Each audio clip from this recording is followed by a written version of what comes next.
everyone. Welcome to another episode of Cryptocurrent. Your host here, Richard Carthon. And today I got a very special guest all the way out in Medellin, Colombia. I met him. He has his own podcast, some really cool stuff going on in the crypto blockchain space.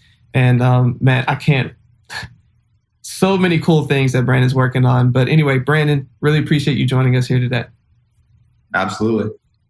Yeah. So before we dive in, how about you give us a little bit of background about yourself? Yeah. So like you said already, I am in Medellin, Colombia, currently, but I grew up in Oregon, and a little bit in Las Vegas, Nevada. Gotta love Las Vegas. Good times. And yeah, I went to college in California where I earned my bachelor's degree in neuroscience. I was originally on the pre-med track, considering going to medical school and all that. But being an entrepreneur and investor at heart, I wanted to travel more and look for opportunities, and not kind of get stuck in that rut that a lot of people do with a ton of debt and not be able to live more freely. So I was kind of torn between the two. So yeah, got out, traveled, really got to hang out with people that were older than me and smarter that, gave me a lot of knowledge, especially around blockchain, because when I graduated college in 2017, this is when the space really started taking off outside of just Bitcoin and Ethereum. Right. So there's a lot of excitement around the entire industry as a whole. So I decided to start focusing on that mainly, on blockchain as a technology, what it could do. And then I kind of wanted to figure out, how it all worked. What could I do in that space? Like, could I make this like in some kind of way? That's awesome, man. Actually, there's something that you brought up that I kind of wanted to touch on real quick before we move forward. And it was, you had this in your mind of, hey, I want to go this route, right? I want to be potentially a doctor, but you decided that I want to go this other way because you knew what you wanted internally. I faced the exact same challenge. I was on track. I finished business school, but also was getting ready to go to law school, but I had my own startup and decided to go that route first. And I was like, I can always go back to school and forego all this stuff. Like, what was it that compelled you so strong to just go ahead and take that leap to follow your passion versus security? I looked at a lot. So I had a lot of friends that were older than me in college too. And I was watching them graduate and trying to finish school or get a job in their industry. Because we all go through undergrad and we have these dreams and aspirations for a career. And that's all we do for 4 years straight is study and work towards that one goal. And then, it never pans out like that. Right. I know so many of my friends, 3 years removed from college now that are either just going back to school, grad school, because they don't really know what to do yet and they need more education and putting themselves more in debt. I have friends that are, have struggled to get the jobs they want, that have had to pivot and do different things. And I just didn't want to be in that position. I was just watching everyone just unhappy. Yeah. So, well, if that's the outcome, then I might as well just do what makes me happy, right? So, as far as we know, we live once, you might as well just do that. So decided to put, actually I could have always just gone to medical school at some point or just tried, but I was like, well, I have time. Let's take a year. Let's take a year off, figure it out. And if I like it, cool. If not, well, I can fall back on the medical stuff. So for sure. And going after the passion. And you said in 2017, that's when you first learned about blockchain and got really, really passionate about it. Once you started going down that rabbit hole and figured out, okay, here's how I can create a career in this path, kind of walk us through to that first introduction into it to where you are today. So I've known about Bitcoin probably since 2012 or 2013. I remember going to a conference in Vegas and Peter Schiff was giving a speech and they were doing a whole bunch of modules and everyone was there for asset protection and learning about gold and silver and all that stuff. But Bitcoin had just gone to $1,300 or $1,200. Yeah. It was a big run up and it was in the news and everyone was like, oh, I want to buy this. What is it? So that drove a lot of interest for me. seeing that, something that's completely digital, that no one owns, no one controls 100%, it's decentralized, immutable, there's got to be some value in that. So there's got to be some industry, and it can't be the only thing, and then the technology, like what can be done with it. Ethereum was starting to grow a couple of years after that. So I was like, oh, okay, so now there's going to be an entire ecosystem of things you can do with blockchain, not just for, a payment service. So I knew there was a future in it. It was going to be a whole industry. Right. So I knew about it for a long time, but it probably wasn't until after I graduated from college that I really picked up interest in it. Spending time with a bunch of investors and traveling, I got to see how it was impacting a lot of different people in different places.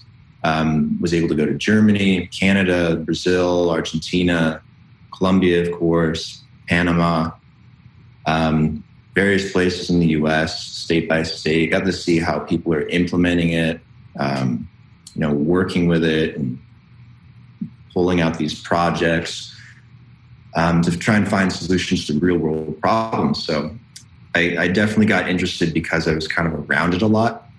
Yeah. And then I kind of stuck with it. You start talking to people about it all the time. You just become embroiled in that industry. So that kind of generated my interest. It wasn't like a single moment. I guess it was like a bunch of moments over time. Yeah.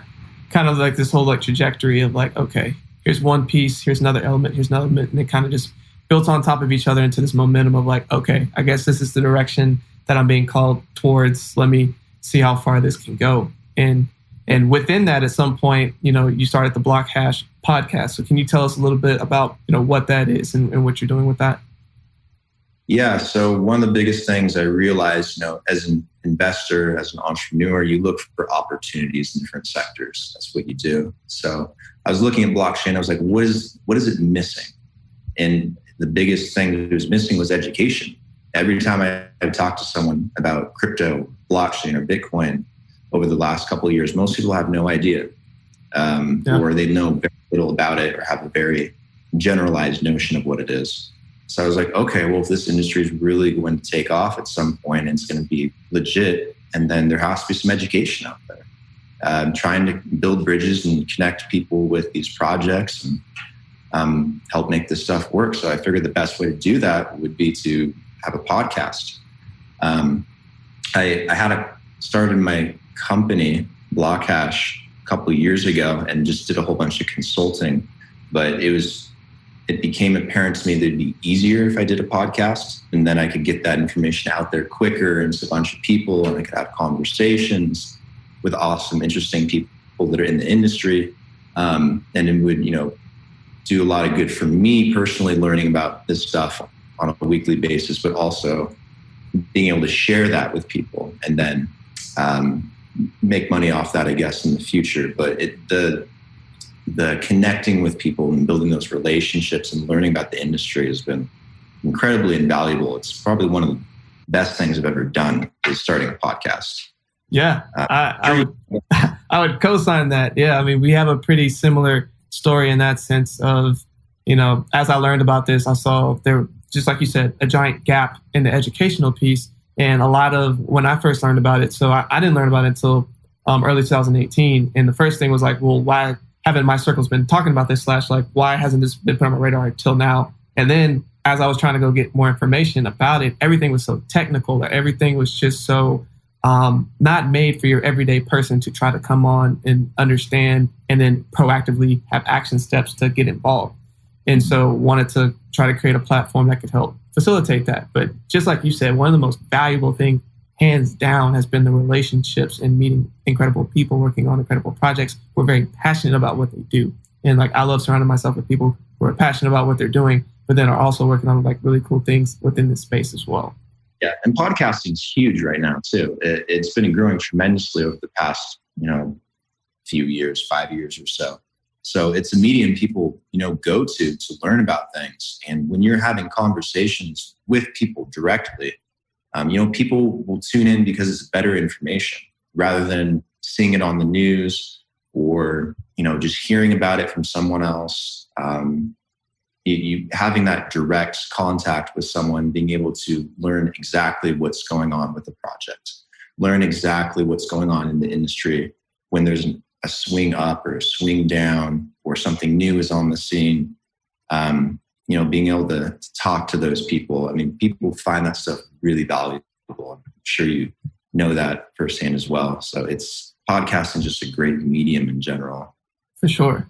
Absolutely, man. And on that note, what has been some of the biggest things that you've been able to learn through conversations that you've had with some of the people that you've brought onto your show? Man, I've learned so much.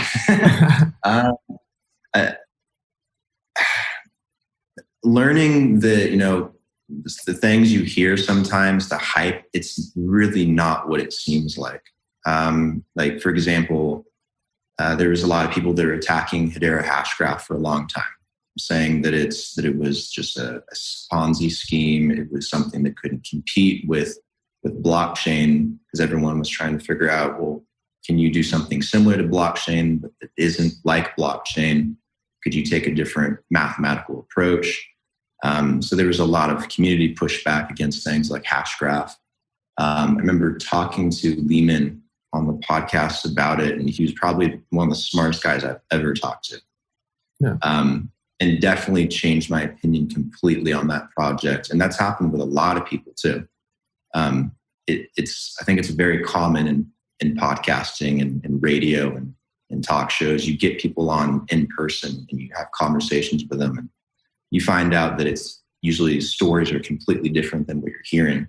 Hype is completely different than what you're hearing. Like, why is something happening in the market? Why is a project doing this or that? Nothing is ever as it seems. It's probably the biggest thing that I've learned. Yeah.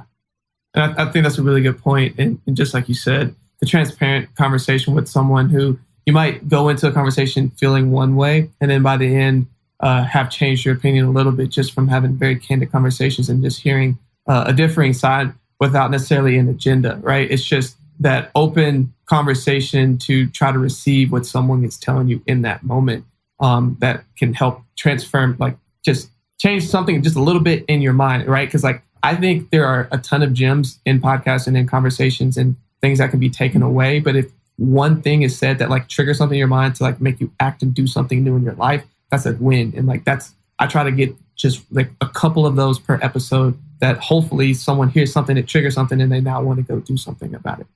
Right. And would you rather have an opinionated article that you could read about me, or watch me on the news for some giant conglomerate that's probably twisting the stories? Or would you rather hear me on Cryptocurrent talking to you directly? I mean, right. I think it's pretty common sense. I think a lot of people enjoy that. So you get a lot of good raw content material out of it. For sure, man. And kind of to shifting gears just a little bit, you've been in this space for a while now, and currently you're living in Colombia, and I kind of want to talk to that really quickly. What brought you out there, and what are you currently doing there to help grow the blockchain community? I mostly came out to Colombia for work. I wanted to find a place I could live outside the U.S. because I didn't want to live in the U.S. all the time. I feel it's very narrow-minded to not want to branch out, right? Experience a different culture. So I liked Colombia. I pinpointed it. Everyone told me Medellin is a place you have to go. It's an incredibly amazing city, and it's booming, and tech is moving here very rapidly, and it's modernizing very quickly. Here and a number of other places. So I was like, all right, I just pinpointed that on the map, came to Colombia, started spending a lot of time here over the last couple of years. And just so happens that blockchain is a really big talking point here. So is Bitcoin and just cryptocurrency in general. There's a lot of companies, including the government, looking for ways to implement it. There's some articles recently how some of the big grocery store conglomerates are trying to incorporate Bitcoin somehow so that you can spend Bitcoin instead of pesos, because the peso is getting weaker and weaker against the dollar right now. So people are looking for alternatives.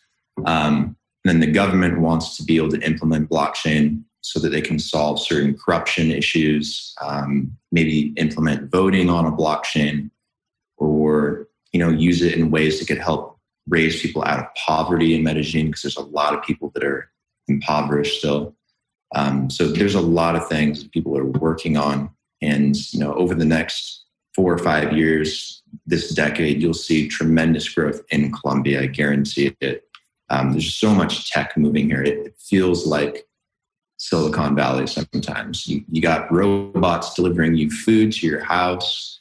You got autonomous cars on the road, just like you would in California. You got blockchain coming up, a lot of software development.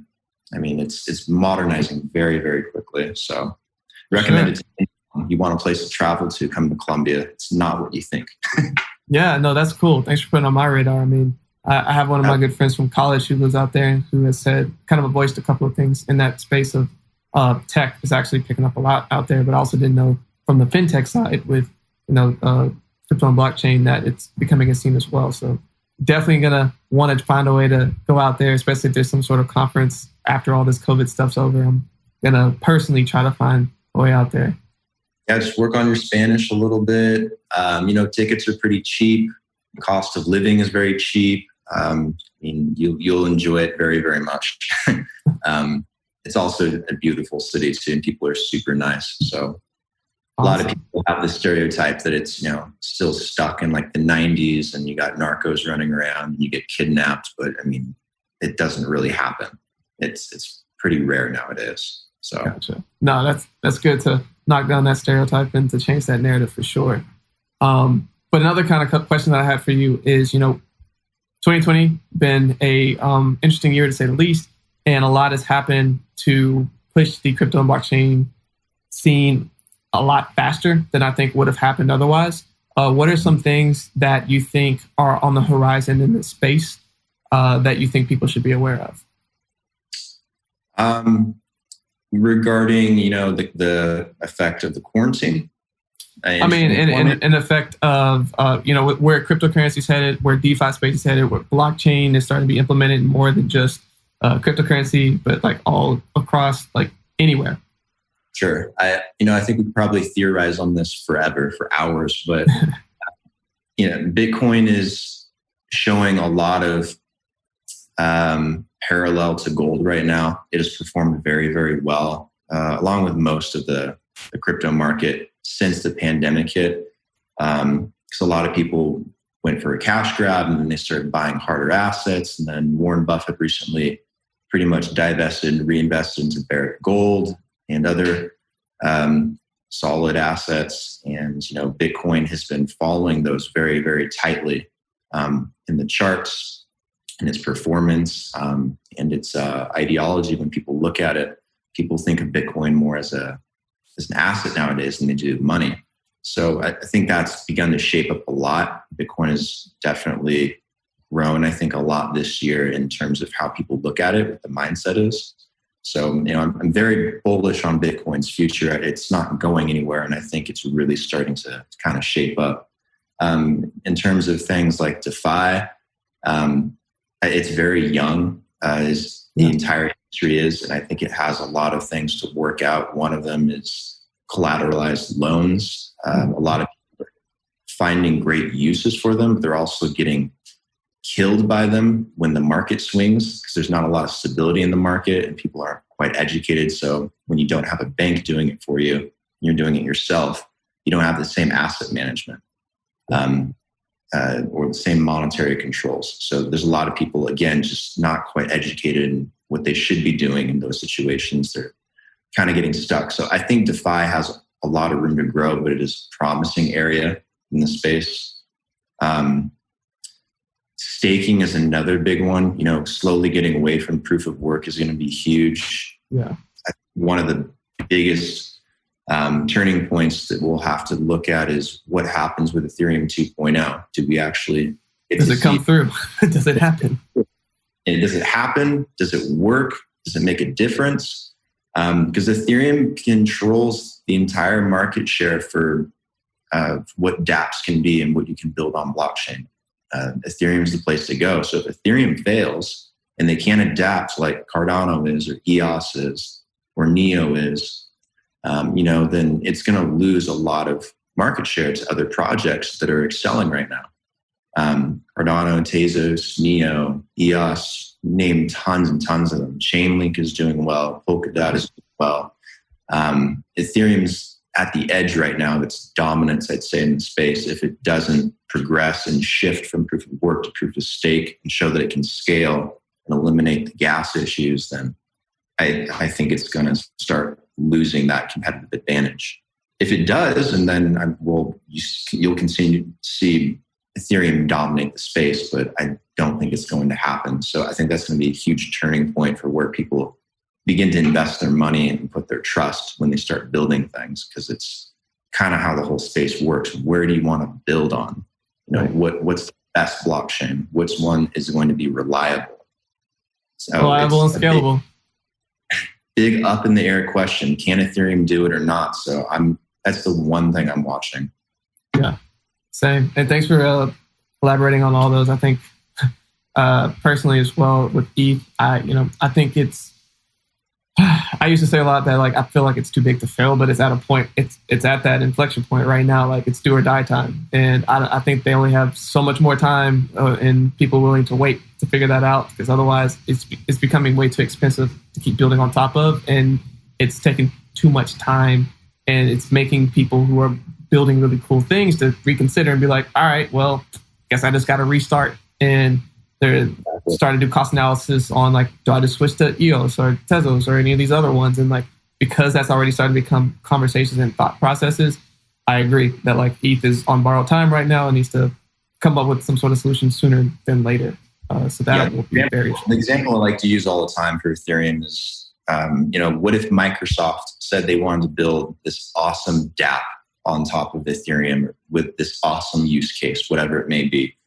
But they can't do it because every time CryptoKitties surges in popularity, all of a sudden, it slows down. It becomes expensive. Customers don't want to use it anymore. They can't have that ability to not rely on the blockchain in that way. They have to be able to rely on it. Yeah. So, if Ethereum can't do that for its customers in the future, someone else will. Yeah. So absolutely. For sure, man.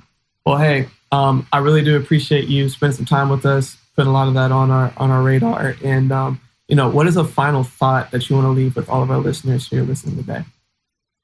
Do your own due diligence. Don't listen to the hype.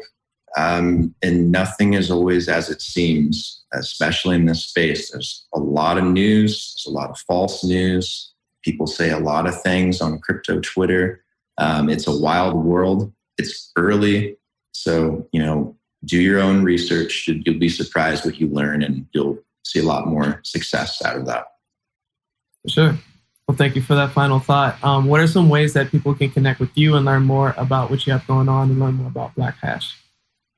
Yeah, so if you go to BlockHashPodcast.com, you could just submit me a form there if you want to reach out to me. My email's up there too. I respond back as often as I can to people. Open to having conversations and hearing from people on Twitter as well at Zemp Brands. A good place to reach out to me.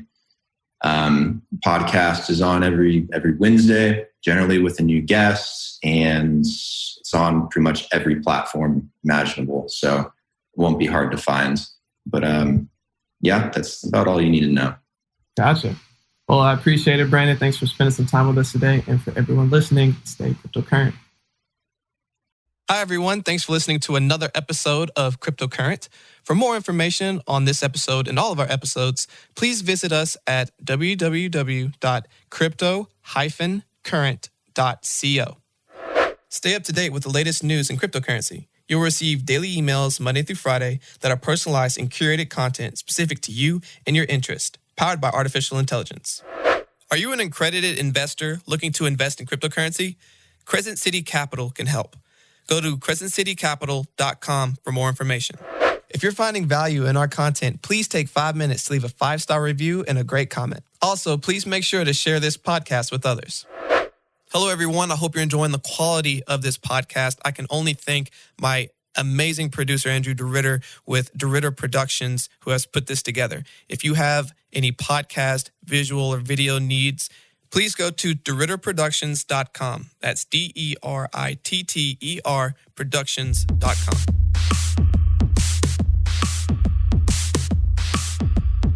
Thanks for tuning in to another episode of Cryptocurrent with Richard Carthon.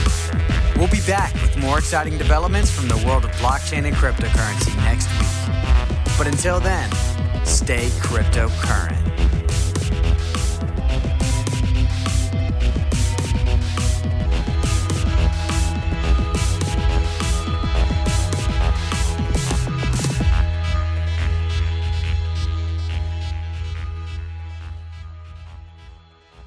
Please use available exits now.